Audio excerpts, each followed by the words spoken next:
Good morning, everyone. Thank you for logging in today to the webinar. Today we'll be going over the 40 and 50-year recertification process. For those of you that are here first time to a webinar by M2E, Eisinger, and Affinity, we look forward to providing you as much expert advice as we can today. We will be opening the Q&A. So if you have any questions, please feel free to put it in the Q&A section. We'll do our best to answer most, if not all, of the questions as they relate to today's webinar. We will be getting started in just about 1 to 2 minutes. We're waiting for all the participants to log in. We have over 200 people who have requested to attend this webinar. Obviously, it's a very concerning topic with everything that has occurred at Champlain Towers. So we'll go over everything in just maybe about a minute or two, if you could give us a second for everyone to log in. And thank you again for attending today's webinar.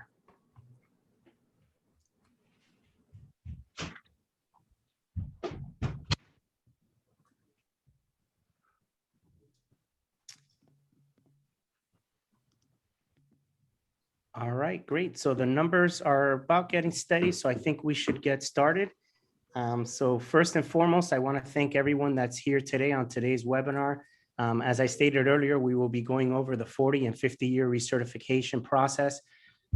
We have, there's a lot of information with the news. They're doing the best that they can to break down what has occurred at Champlain Towers. However, M2E, Eisinger, as well as Affinity have decided to really bring in the experts and the experts that deal with condominium and homeowners associations on a daily basis and help clarify some of the things that are occurring. Also help clarify a lot of the questions that you may have with regards to the 40 and 50-year recertification. And lastly, also understand a little bit about what the requirements are for each county and how that breaks down. But before anything else, I do want to disclose that we are professionals and we're providing our professional opinion. If there's any particular concern or questions that you may have, we do strongly refer that you contact your attorney, contact your engineer or your professional management company to provide you guidance. Before we get started and give any introductions, I did want to take a moment to really pray for all those individuals who have lost their lives, for all those families who have lost ones. We understand that what occurred at Champlain, it's challenging and it's a tragedy more than anything else.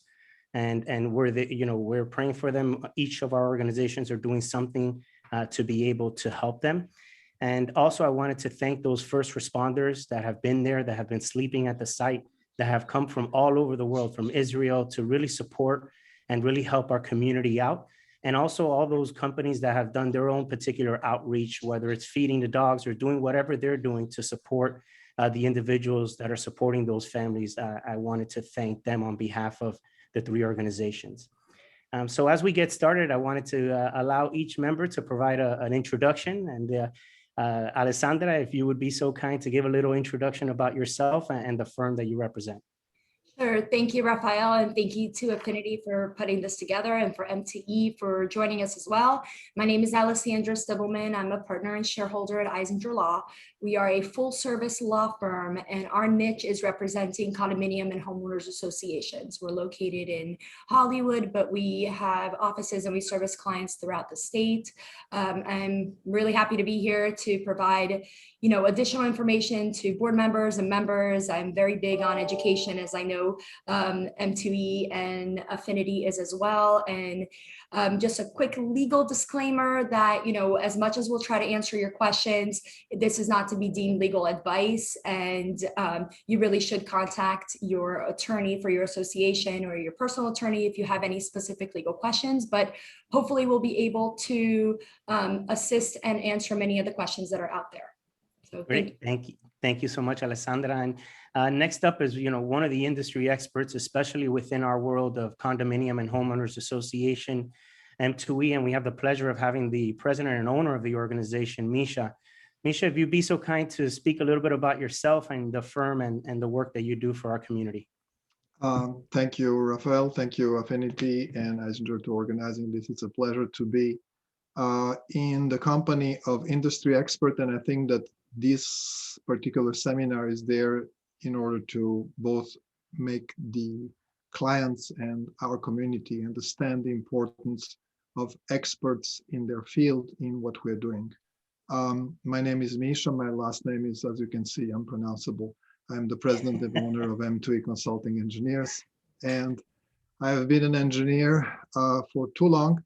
My firm is now in its 17th year. We are the most recognized, largest forensic engineering consulting firm in the Southeast. We have offices in Miami, West Palm Beach, Orlando, and Tampa. We serve the state and communities and condominium associations throughout the state, specifically in engineering-related matters, as this one is. It's a pleasure to be here, and I welcome any question that you might have. Excellent. Thank you so much, Misha. As for us, my name is Rafael Aquino. I'm the co-founder and CEO of Affinity Management Services. We are a boutique management company who focuses their services on providing really that personal touch that our board members are looking for. We service both Dade, Broward, and Palm Beach County. So any questions that you may have from a management perspective, please don't hesitate to reach out to us. But more importantly, we are looking to provide that information. And as Misha stated, really being the industry experts is provide a little bit of clarity with today's topic. So why don't we get started? And I think it would be great, Misha, if you could give our listeners a little bit of background on the 40-year recertification process, how it came about, and what are some of the basic kind of high level 30,000 feet requirements of that 50-year process? Very good, thank you. The 40 years of recertification process started in Miami-Dade County back in 1974, when a catastrophic collapse of an office building in downtown Miami had actually fatalities. It led the county to design what is today called the 40 years of recertification process, which was then adopted and started being implemented a year later in 1975. 30 years later, Broward County essentially copied or mirrored the process, and it's called, I believe, the Building Safety Inspection Program in Broward County. It is a mirror effect. It's essentially a mirror of what Miami-Dade has implemented, and a year later, 2006, it has been made effective. Palm Beach does not have any comparable program, which is kind of an aberration from both an engineering and life safety standpoint, because it's not like the wind or the hurricane would know to stop at the Broward to Palm Beach line and then not cross over, right? The process has been enforced through what I would gonna call kind of a blueprint, which is given to each engineer and or architect that needs to perform it. The forms are public and they are on the website of the county. Different municipalities have different formats, but it's essentially the same form. And the form need to be filled up by either an engineer or a registered architect. And on top of that, by an electrical engineer. When I say engineer, I meant structural engineer. So you can have a combination of structural engineer plus electrical engineer, or architect plus electrical engineer. My recommendation would be that if you live in a mid-rise, you would definitely want to have a structural engineer rather than an architect look at it on top of the electrical engineers. The intent is to essentially file a statement whereas the building is structurally and electrically sound. At the time that the program was designed, it was essentially assessed that the two biggest threats to human life would be the structural and electrical system. In the electrical system, don't think only about electrocution, but think about illumination, think about paths of exiting the building that are properly illuminated, think about electrocution, think about things like that. And think about low voltage systems that are life safety systems, such as a fire and smoke alarm system. On a structural standpoint, needless to say, the idea is to confirm that the structural elements of the building are sound to support the mass of the building for a certain time. So the certification goes 40 years and every 10 years after. The form is the same. So essentially you do it 40, 50, 60, and so on. And the same type and profile of professionals are expected to fill it up. The report is then filed with the municipality/county, and it starts essentially the clock ticking for the next 10 years after that. Okay. That's kind of as broad as I could possibly describe it. I think that the question that we often ask it is it the system, or is it the process, or is the people that are part of the process? And then we can expand on that in our discussion. Sure, definitely. Thank you, Misha. And Alessandra, if you could give our listeners maybe the legal perspective of the 40, 50-year recertifications for, Dade and Broward. Obviously, Misha mentioned that Palm Beach unfortunately does not have it. But if you can kind of give us the legal perspective on that. Sure, absolutely. So what I find is really important to take away from all this is that a lot of our association clients will wait until they receive the notice of required inspection from the county in order to start doing anything. And that's really when the timelines start ticking as far as the county is concerned. And it really, in my opinion, in my firm's opinion, this whole process should be starting a lot earlier. You shouldn't wait until you receive a notice. And the legal process is you receive the notice, and then, for instance, in Miami-Dade County, you have 90 days after you receive the notice to have the inspections completed. And then after that, you have 60 days to obtain the permits. And I believe it's about 150 days to complete the work. And realistically, that's just not doable, right? I mean, we all know with permits and with contracts and legal review and working with all the parties and getting everything and all the parties together, that's just an unreasonable timeline. Broward is essentially 90 days and then 180 days to complete repairs. It's similar, they mirror each other, like Misha said, but there are specific timelines. And the problem is when you start it, when you receive that notice from the county, then you're already behind the game, because there's no way that you're going to be able to meet all those deadlines. So from the legal perspective, there's a lot that is involved. We obviously recommend, if you're going through the 40-year certification, you utilize your professionals, you reach out to a reputable engineering firm like M2E, you discuss the scope of the work, you make sure that management is involved in the decisions, you reach out to your attorney and you make sure you're complying with the legal requirements, that the attorney is reviewing the contract with and for any repair work that needs to be done, that we're making sure that there's timelines and that the association is protected during the process as well. So there's a lot of legal aspects that go into this 40-year, and I think we just throw the term out very broadly, and there's a lot more behind the scenes that goes into it. Correct. And you bring up a great point, Alessandra. It's so important to really have strong partnerships, especially going through this process. And you're bringing up the timelines. I mean, waiting to get that letter, it really doesn't, it just actually causes more delays. I know Michelle touched up on a little bit earlier of how we could take some preventative work. But either way, just think about having to coordinate of the selection of the engineer and going through that process. So, I want to pose this question to you, Misha, because I know we get asked a lot from our board members, and obviously we have organizations such as yourselves that we work with, but there are a lot of self-managed communities such as Champlain that aren't too sure board members of what the process they need to go through. And that process, let's say, of selecting an engineer, which is a process that they should be considering, especially if they're a building of 5 stories as above, as what the recommendation have been thus far. So what steps do you believe either board members or managers should be taking in order to select a qualified engineer that's experienced to do the kind of work that the counties are now requiring, both for now as well as for the 40 and 50-year process?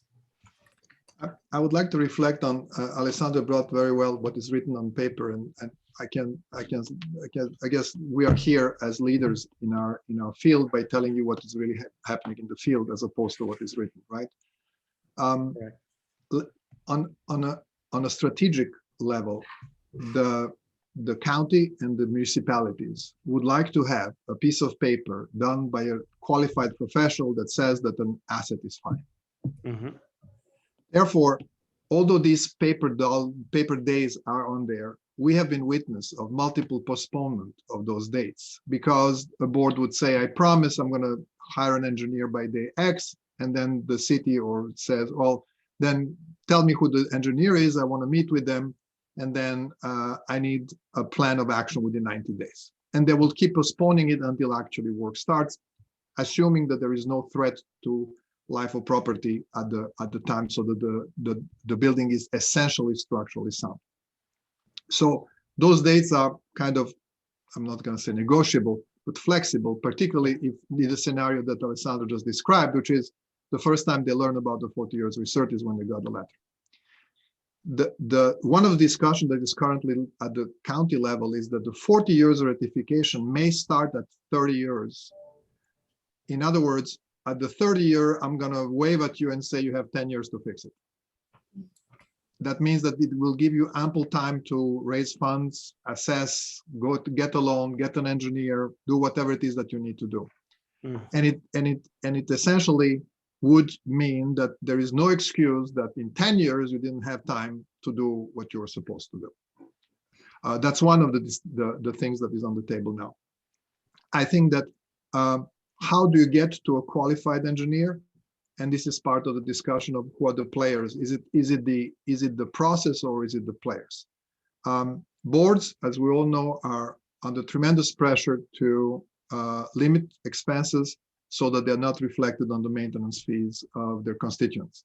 And boards sometimes run on the premise of, I will give you better management or better control of stuff while not increasing maintenance. Yeah. And it's a slippery slide because buildings, and I know you heard that at least 74 times, Rafael, and you also, Alessandra, are very much like people. Either you go to the gym and you eat a lot of vegetables and you will be in very good shape even in your 60s, or you only have Coke and fries and fried foods for your life, and you get a coronary when you're 20. There is a reasoning to, the more you invest over time, the less you will have to do once that those notice are issued. Essentially, what makes a lot of sense is if you eat your vegetables, which is painting your building regularly, injecting all the stucco cracks, watching for atypical or structural cracks that would be either ejected or analyzed by an engineer, so that over time they don't develop to the point that by the time that you are 40, the building is already in a pre-coronary stage, and we're talking about millions of dollars to just put it in reasonable health. So how do you find that elusive engineer? I think that you rely on reputation rather than price. And there is, believe it or not, maybe half a dozen of reputable engineers in our marketplace that don't mind telling the board what they don't want to hear. And I think that if you're a board who wants the engineer to tell that everything is fine and for $2,000 they will sign a statement that says so and the problem goes away, while at the same time your own owners, as we have witnessed in Surfside, tell you of failing stucco and of broken and separating concrete, then you will not get that engineer, because you're not shopping for a solution, you're shopping for the best price that is going to make you go, that is going to make the problem go away, so that the problem becomes the problem of the next board. Correct. So, Correct. If I can comment on that, Misha, going with your analogy, I think it's really important to remember that just because you may have your annual checkup at the doctor's or your annual oil change for your car doesn't mean that if you're not feeling well, you don't go into the doctor and find out why. Right. To the same extent that just because you're required to do the 40-year doesn't mean that if you see something prior, you shouldn't be getting that addressed and repaired. So, that goes hand in hand. And I think a lot of times, the main obstacles that I see in getting this done and what's keeping this is a lot of the politics within boards. And at the end of the day, one of the questions that we got on the chat was whether an association can request that all the owners pay for the repairs. Well, yes. I mean, an association, going back to basics, is a not-for-profit corporation that creates a budget. if the budget doesn't, and the budget has to be adopted with 100% reserves, the board then decides whether to allow the owners to waive those reserves, either partially or fully. The owners don't have to waive reserves. The board doesn't have to provide that option. So arguably, the goal would be to have reserves so that when you do have to repair something, you have the funds there. However, it goes beyond that, because now that you know you have to do work, you may have a financial issue. You may have to specially assess because maybe you didn't budget, or maybe the owners did waive the reserves. And so you have to look at your governing documents to see whether or not you need unit owner approval to specially assess.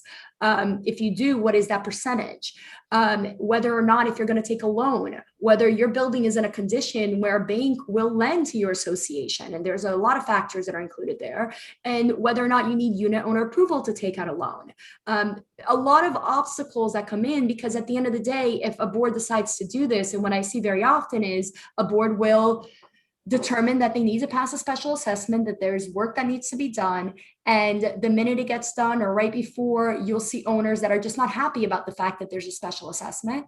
And so they oust that board either by a recall or by an election. And then you have a new board that's trying to band-aid the issues. And maybe you don't go to the doctor, maybe you just take some Tylenol and make it go away temporarily. And I think that that's the main issue, because then that's when the can gets kicked down the road. And now you have a board that maybe comes in a year or two later, has all this information that has been done and doesn't understand why no one has acted on it. And now the cost of the repairs or the engineering proposal has increased because you've waited 4 or 5 years to do what you needed to do back then. There's always a consequence to the waiting.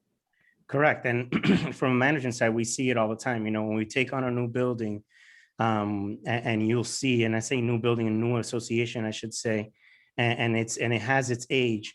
And it's a shame, because many of the times all it needed to be done is what we were talking about during our discussion, was just painting the building, just going through that normal process of following the guidelines of 5 to 7 years, depending on the paint, where the building is located and so forth.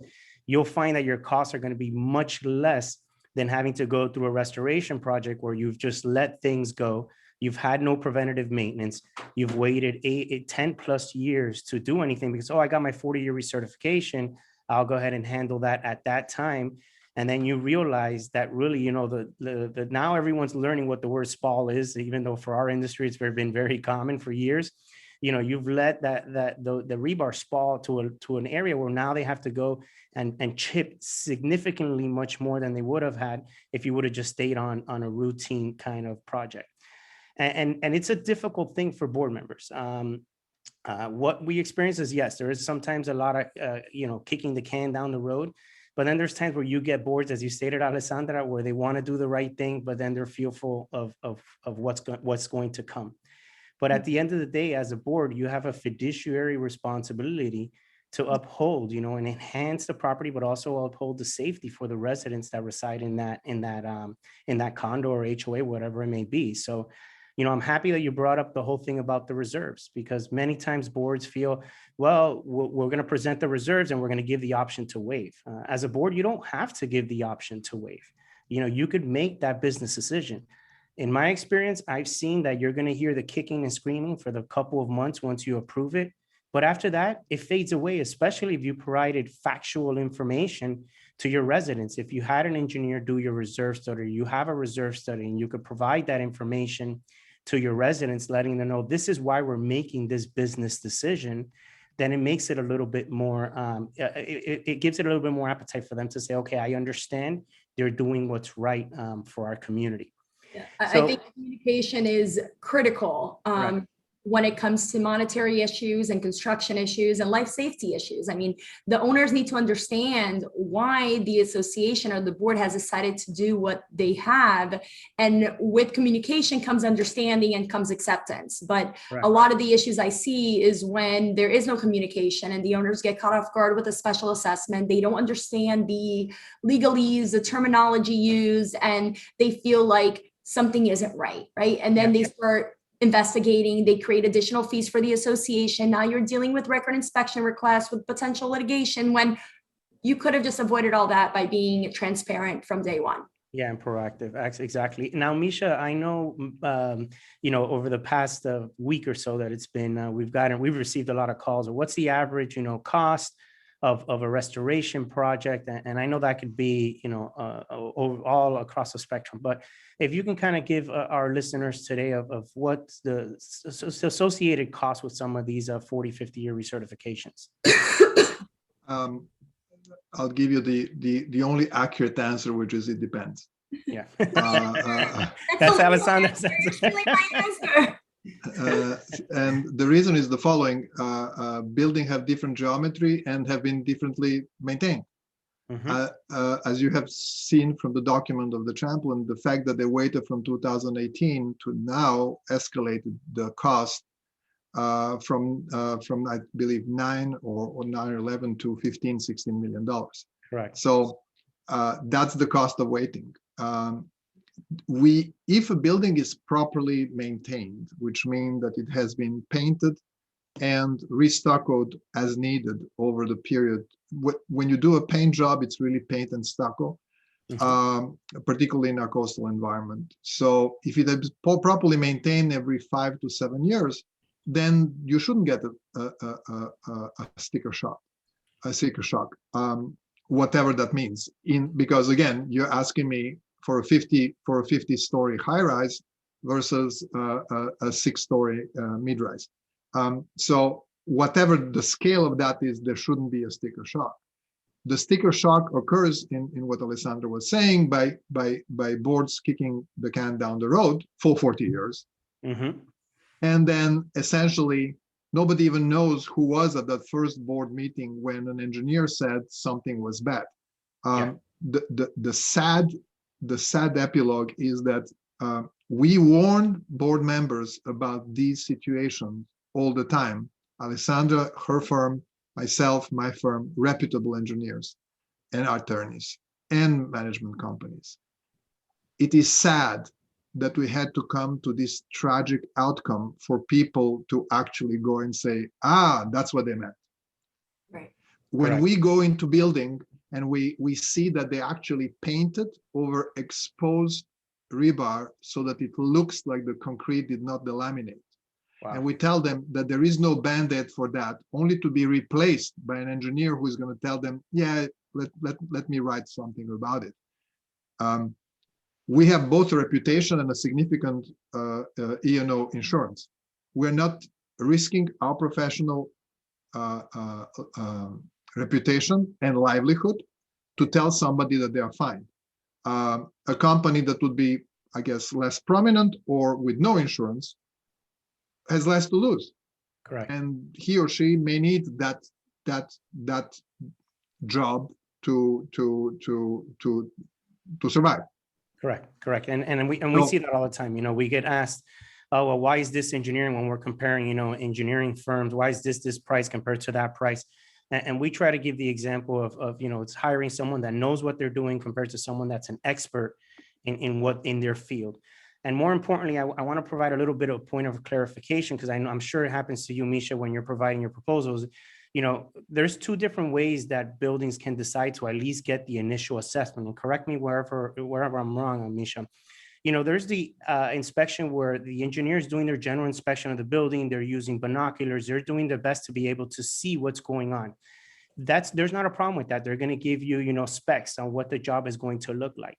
We always try to recommend to our boards to do a little bit more discovery. Once you feel comfortable with the engineer that you've selected, and it's an expert in our industry, I always strongly urge, if you're concerned about costs and you don't want these change orders, then do the discovery process. Have the engineers set up swing stages, have them set up scaffolds depending on your building, have them, investigate every little corner that they're going to investigate so that you could get very close to the actual figure of what the cost is going to be. And that way you can represent that number to your residents. Because many times they'll go, no, I just want to do the basic report, but the engineer is still going to, or should be, supervising the project to sign off the expense of what the contractor is requesting. At that point is when the engineer is doing their full in-depth analysis. And that's where they want to point the fingers, oh, the engineer mispriced it, or the contractor is giving me all these change orders.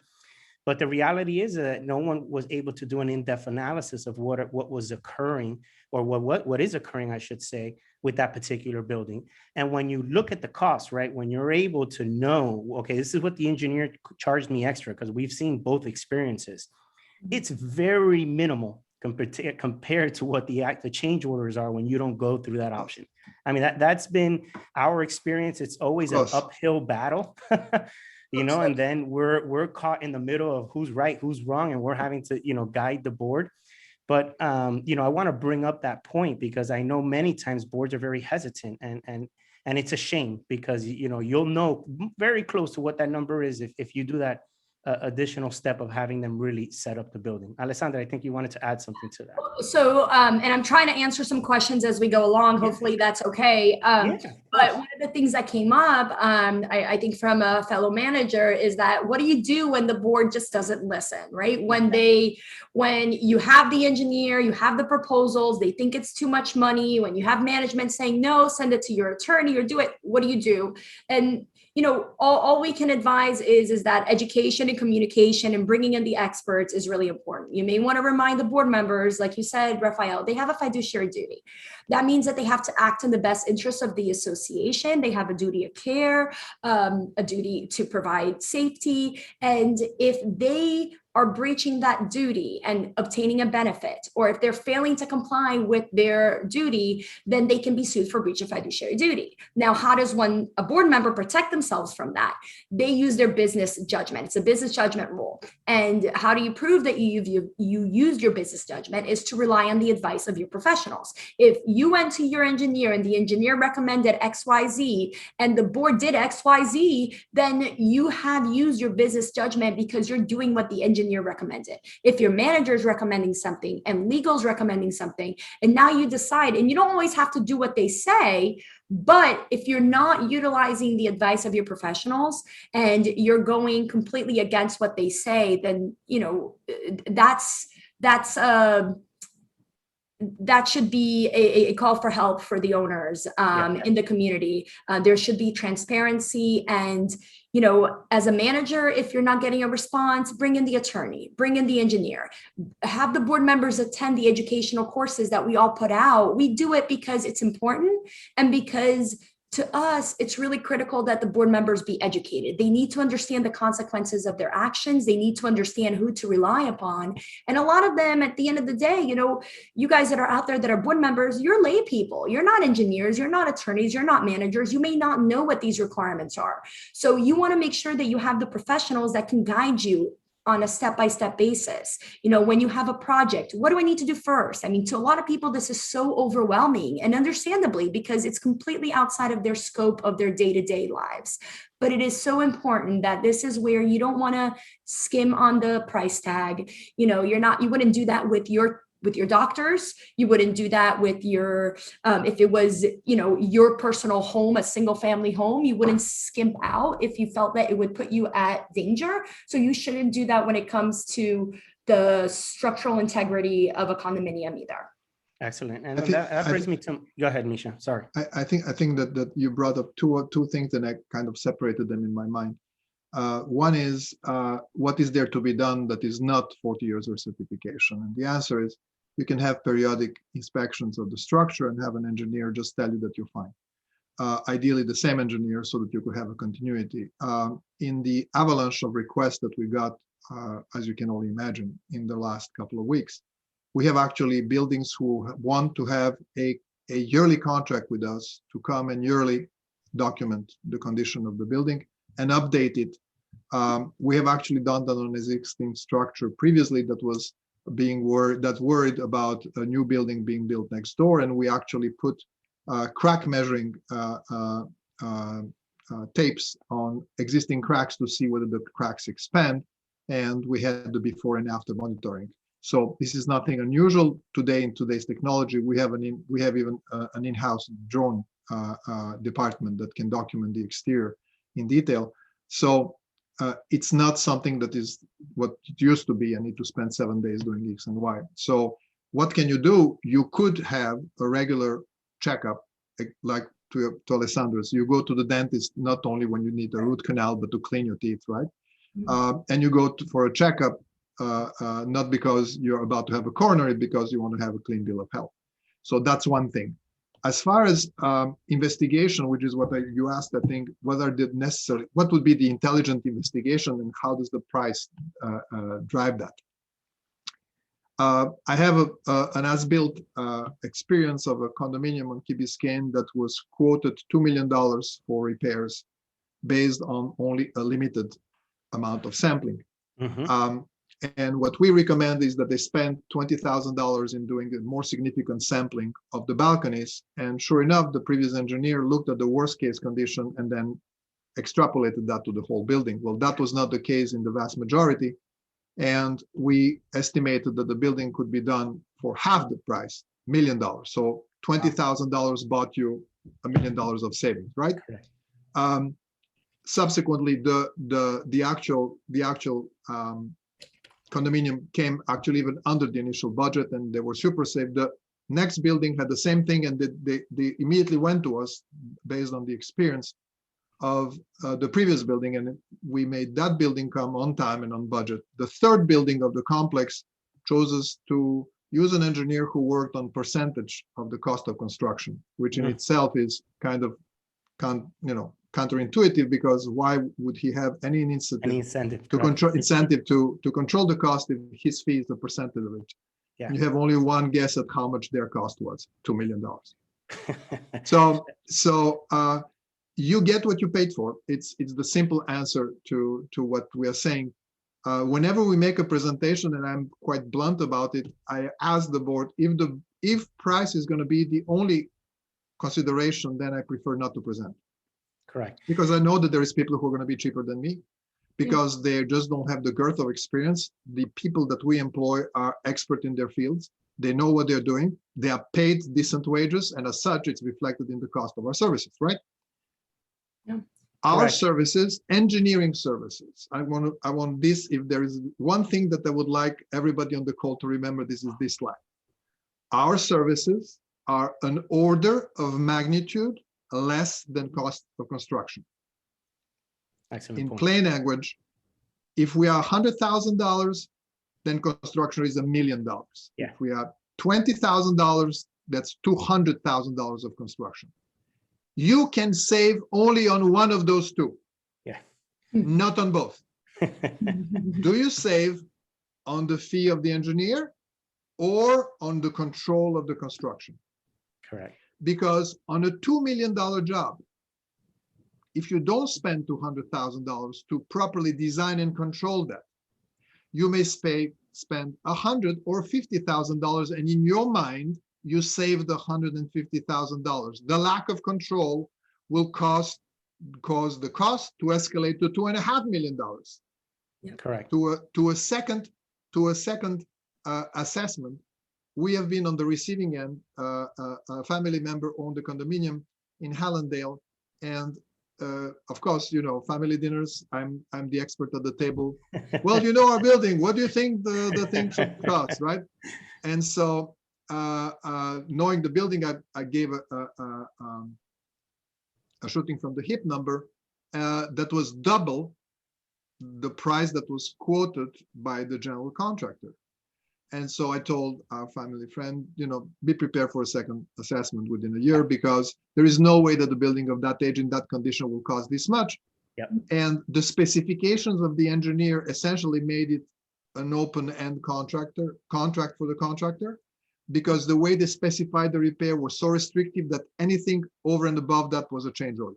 Right. Of course. And that goes, Misha, to why these contracts need to be reviewed by legal, why the Absolutely. Association needs to make sure that they really understand what they're entering into, if it is an open-ended contract or not, and to ensure that if your GC who's doing this work is going to be subcontracting, to make sure that, yeah, I mean, now we can get into construction law, right? I mean, make sure that you're getting the partial releases, make sure that you're getting the proper permits to do all this work, because at the end of the day, the money, as Misha said, that you're going to save by not doing it right, you're going to end up paying twofold, if not more, by paying the consequences of a not so proper job. And, I see it on a daily basis. You get what you Yeah. pay for when it comes to management, engineers, and attorneys. You get all calibers, but you want to get the professionals. You want to make sure that you're talking to someone that knows what they're doing, that this is not their first time around. Correct. And an important key to also keep in mind is, we keep saying similar things, it's the partnerships and the industry experts.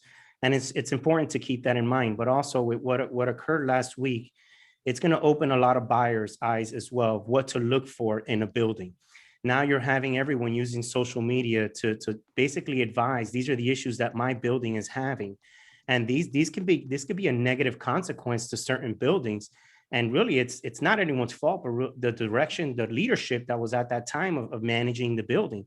So now, hopefully, there's a change, right? Sometimes from tragedy, you get very positive, like what Misha mentioned of requiring a 30-year notice. I think that's amazing. It's going to put more boards on notice if there's board changes. But now board members hopefully will be more aware of, instead of fixing the lobby, let's fix the building first. I understand where board members come over. Let's just show the owners what we're doing and they'll be happy and we can keep fees the way that they are. But the reality is that what's more important, again, it's making sure that the safety of the building is number one, because that's your fiduciary responsibility as a board member. So it's important that board members and managers alike are really, putting these issues up to light, letting the board members know, for those board members that aren't as active. So with that said, I kind of want to switch gears a little bit and kind of break down the roles of both board members and the professionals. Maybe Alessandra, you could touch the board members, and I'll have Misha touch the professionals of what the responsibilities are when going through a 40 and 50-year recertification. Sure. So I think we can start with a very simple concept of every decision that the board makes, unless it falls under the two very specific categories where it could be at a closed meeting, should be done at an open board meeting. The membership should know what you're considering. The board should obtain different bids. I think there was a question here that I see Misha is responding to as to what is considered a qualified engineer, and shouldn't the local authorities have a little bit more oversight of it? But the reality is that you guys as the board members have, the world at your fingertips per se. You have unfortunately, there are not that many qualified engineers, but you have the handful or the 12 legitimate engineers in Florida that know how to do a 40-year certification. Go with those engineers. Don't go with the engineer that's never done it before or that's willing to write what you need them to write, because at the end of the day, that defeats the whole purpose of the process. So the board needs to select an engineer. The board needs to take a look at their finances. They need to determine, if I'm going to need a special assessment, how do I get that? If I'm going to need a loan, what are the obstacles here? How long is this going to take? How do we plan for it? Do we have reserves? I mean, it's such a much bigger picture. So once the board realizes, because at the end of the day, the board is the body that runs the association. You have management to advise, you have legal, you have the engineers, but the board makes the decisions. So the board members at a board meeting discuss, let's get an engineer, you get some proposals, you meet with the engineer, you feel comfortable, you send that contract over to legal reviews the contract, you hire the engineer, they do your 40-year report, you determine what items need to be fixed, then you go through the same process again for your contractors. Maybe the engineer can recommend someone.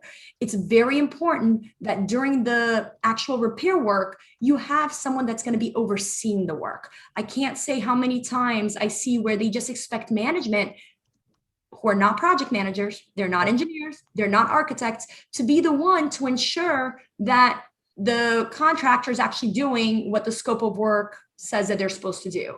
And in my opinion, that's just too, you should rely on the project managers, the engineers, not the property managers, because the property managers, that's not their job. Just like as an attorney, I can't go onto your property and tell you whether they did a good job with the concrete restoration, because that's not my field.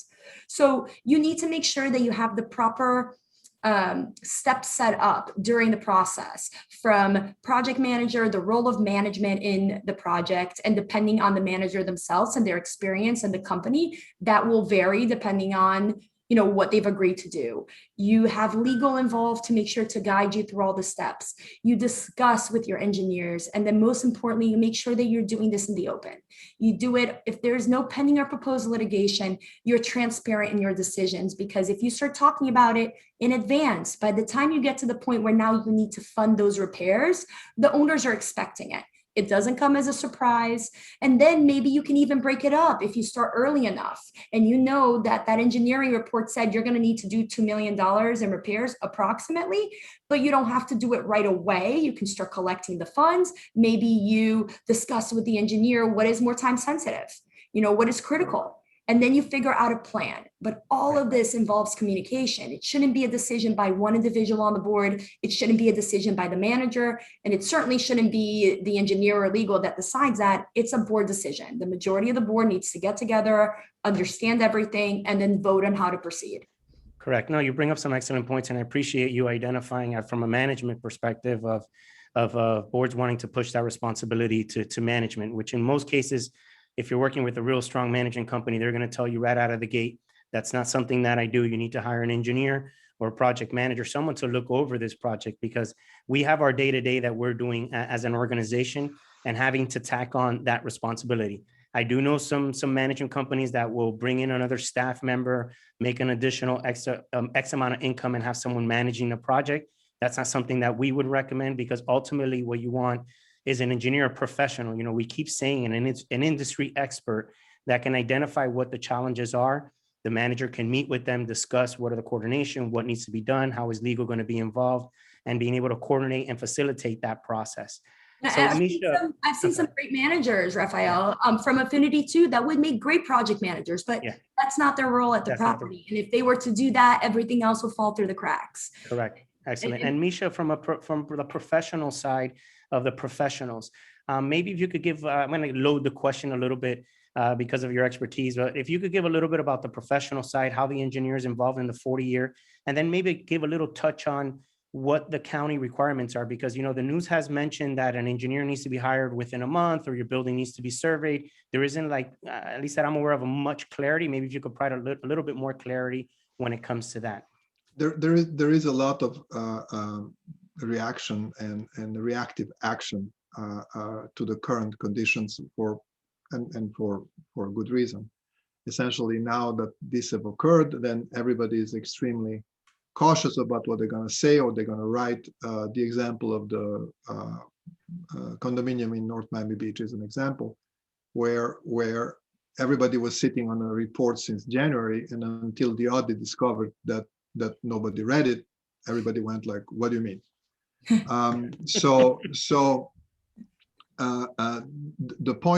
The point is that if there is, and to Alessandro's point, if there is proper communication, and again, if you remember, one of the couple of things that are important is trust your professionals, and don't try them to play roles that they're not really hired and responsible for.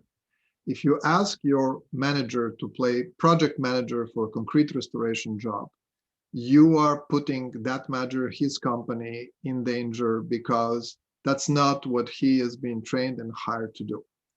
Your perception that you're going to save money because you don't have an engineer / project manager is going to essentially bring risk to the condominium.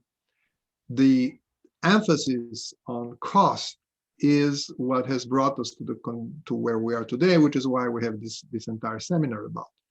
If there is transparency and understanding what the consequences of one's action are, which is what Alessandro was saying, then you would go and you would say, we are a building that is X amount of years old. Did we eat our vegetables? Yes, no, right? Fork in the road. When are we going to start? How much do the vegetable cost? What can we afford? Let's hire a professional, and basically the professional can say, well, you don't have to have all your vegetables in one day.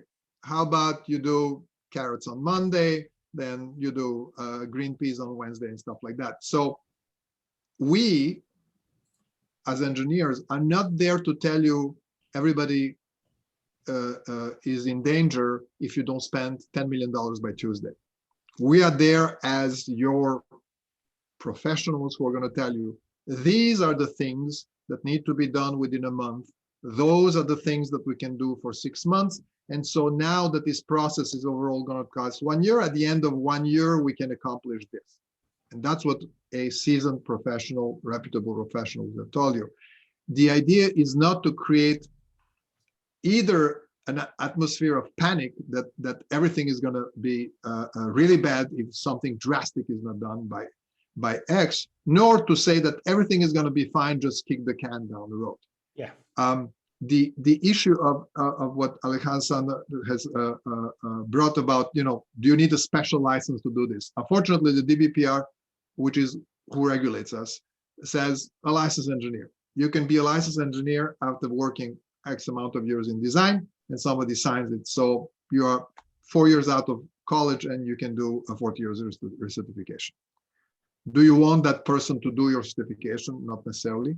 Do your homework. Unfortunately, there is no substitute for that. The very able and professional management companies like Affinity can help you in identify the half a dozen or so truly professionals in the field. Try to evade any relation to, oh, I heard about this guy who can do it for $2,000.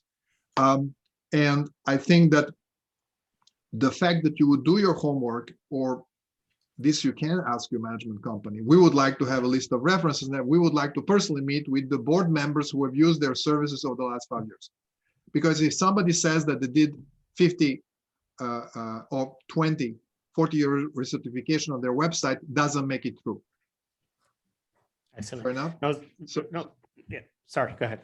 No, so I think that part of finding the reputable person is really an investigative effort that needs to be conducted by the association with the help of their manager and attorneys. Correct. No, definitely excellent points. And again, you see it across all industries, from engineering, from management, from a legal perspective. And Misha, let me stay here with you, because I have this question comes up a lot, is why do you believe that some board members or associations don't want to comply with what the engineer recommends? Money. Money. That's money. Yeah. And I don't know, there is the famous saying, a little knowledge is dangerous sometimes, right? Yeah. I'm thinking that Alessandra would concur that the board members who have a retired contractor or engineer on board are really the most difficult, because he or she will tell you that 25 years ago, when they were building buildings in Chicago, this was not required, and I don't know why you're spending all this money, to the applause of the rest of the board. Well, back then kids didn't wear car seats either. Right. Yeah. So the only reason why they don't want to believe is because there is somebody like that either in their constituents. We are about to start in a prominent high-rise in Sunny Isles, the actual restoration. The assessment has been passed, and we're still having meetings in explaining to reluctant people why it is that it needs to be done. So the battle doesn't cease, because you have new buyers who come on who go like, oh, I didn't think that this is going to happen. I thought this building was relatively new, blah, blah, blah. And we go, it is necessary. So we go through town halls, 30, 40, 60, 70, 80, 100 people explaining over and over the same thing. And again, hearing, well, do we really need it?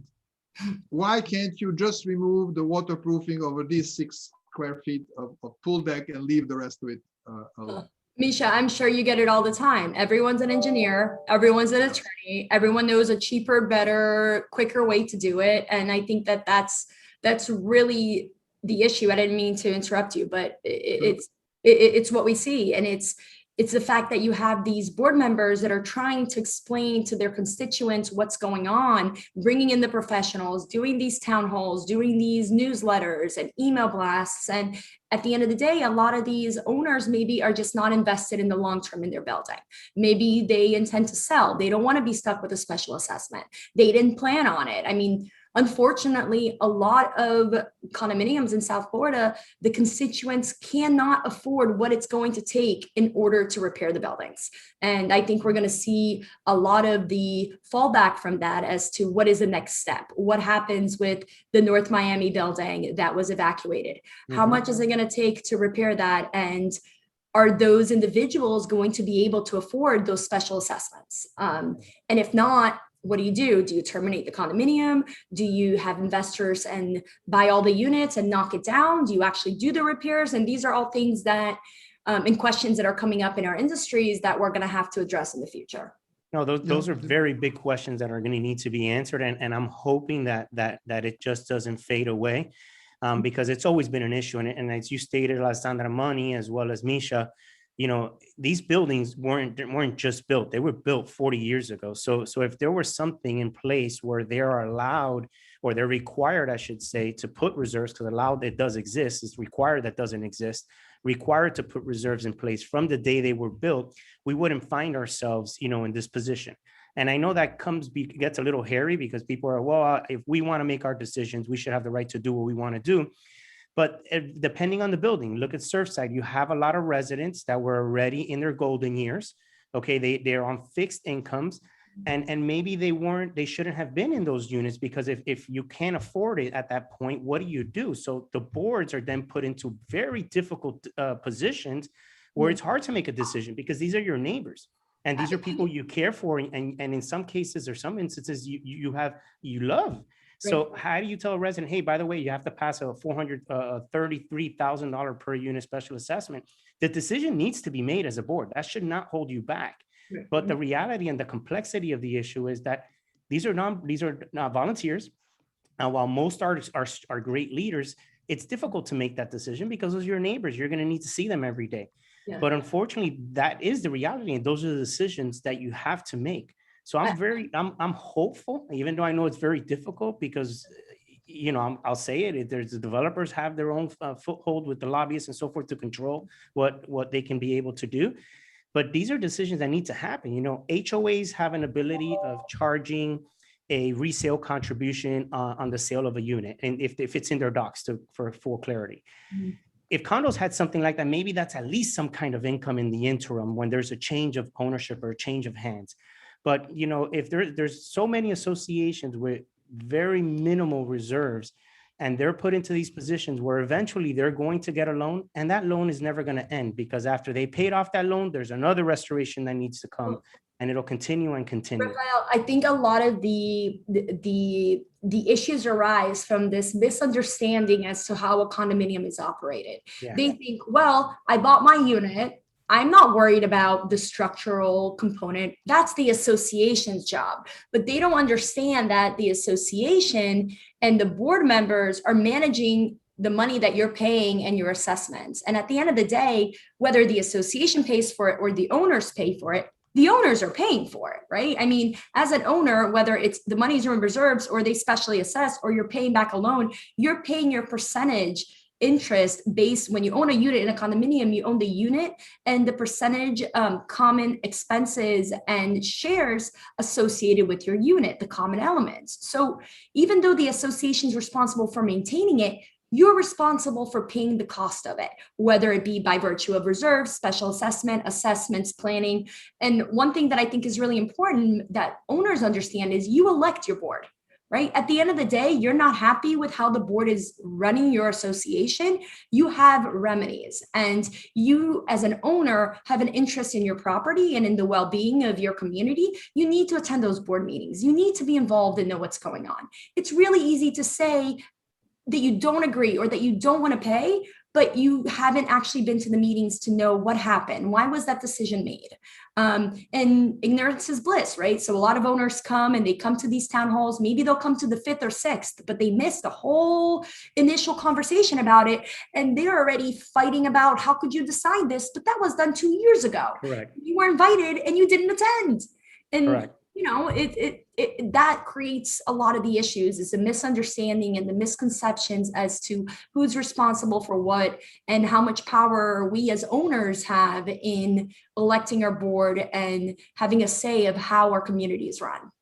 Correct. Excellent point. I want to get a question here. I know you both of you have done an amazing job responding to the questions that have been popping up, but I do have one here that's pretty simple for you, Misha. When it comes to the electrical repairs for the association of the 40-year recertification, what does the 40-year recertification encompass on the electrical side? Um, it's it's essentially the electrical system themselves, specifically the ones that are important for life safety. So general electrical systems, grounding, lighting protection if there is one or not, if there is a generator or not. It doesn't say how. Just yes, no. Does it have it? Smoke and fire alarm system. Yes, no. Overall quality and type of the wiring, copper, aluminum, and we typically also inspect what we consider life safety issues, such as are the receptacles in the wet areas GFCI. As you know, the code has changed, so the bedrooms now have to have arc fault interrupt receptacles, but not only bedrooms, but also areas of circulation in the condominium. It used to be only bedrooms up to, I think, the 70s. And before that, not even that. So with the changing code requirements, we make sure that we observe correctly, specifically life safety issues in the condominium itself. We look at the panel boards and switchgear, whether there is signs of arcing, of overheating, the transformers and everything that goes part with it. There is a brief description of the system that we do when we inspect it, so that there is a comprehensive, not only assessment, but description of the system, so that 10 years later, somebody looking at that would see what we saw and what was done about it. A new requirement was added fairly recently, I don't know when exactly, which is the level of illumination in the parking, in the outdoor approach area, specifically in order to avoid, I guess, liability and or crime. So you actually need to have a engineer certified point-by-point illumination plan being done as part of the electrical recertification. Excellent. Thank you, Misha. So in respect for both of your time as well as our listeners, I think we've gone through all the pertinent questions. Any questions that we may have not answered, please feel free to reach out to one of us, and we'll be happy to help you as we can. Any closing remarks, Alessandra, with regards to today's webinar, or any tips that you want to provide to our listeners today as we wrap up? Sure. Just wanted to thank you guys again, Affinity, M2E. We are Eisinger Law. We're really big on education. Like I said, at the end of the day, it comes down to understanding the requirements. So I urge all of you guys out there, this was 1 hour. There's so much to talk about, so much information that we can give you guys, so much guidance that we as experts have. And, attend these seminars, whether in person, via Zoom, read from reputable sources, take a look at the statutes, look to see what's going on. Knowledge is power. We're here to assist. Feel free to reach out to us if you have any questions. And hopefully we can avoid the tragedy that happened by virtue of education and being proactive rather than reactive. So thank you so much, Alessandra. Misha, any closing remarks or tips? Well, tips, I don't know. I gave already a couple of my main hot topics. My point is that these seminars sometimes have a connotation of shameless propaganda on behalf of the participants, and I hope that whomever attended this one understood that we are here as experts in our fields in order to hopefully avoid what has just happened in our community. I drove by the site yesterday and I had a knot in my stomach because I had the feeling that if everybody would have done what they were supposed to do, lives could have been saved. And having the burden that members of my professional family might have contributed to that really keeps me up at night. So my recommendation is when you are a board member, when you're a manager, think about not only the short term, but the long-term well-being of the people that are among you and your community. Thank you very much for your attention. Thank you, Rafael, for organizing, and Alessandra to help us being on this wonderful panel. Thank you very much, Misha. So for all of you that have your cell phones with you, if you could kindly pull out your cell phone, we did have many questions with regards to, is this video going to be reposted so you could share it with your fellow board members or fellow managers. All three firms will be probably posting the video on their respective sites, but you can also follow our YouTube page by clicking on this QR code, and make sure you subscribe. We'll have the video up within 24 to 48 hours. We're always posting our webinars as well as weekly videos on educational information. I did want to thank Alessandra as well as Misha and their team that work behind the scenes to make this happen. I wanted to thank Ashley that works on my team to make this happen. If it wasn't for them, we wouldn't look as great as we look on this video today. But more importantly, I wanted to take a moment to really, say a small prayer for those individuals that are there at the site with their families that are going through a very difficult time. We also want to thank those first responders that are, again, there throughout the world here helping our community and helping out as best as they could. Thank you all for attending, all the board members and managers. It says a lot about your leadership as well as your ability and want to, and desire to resolve the challenges in your community. If you have any further questions, don't hesitate to reach out to either of the organizations. We'll be glad to help in any way that we can. We hope to see you in our next webinar. Have a great day, everyone. Thank you. Thank you very much. All the best. Bye-bye. Bye.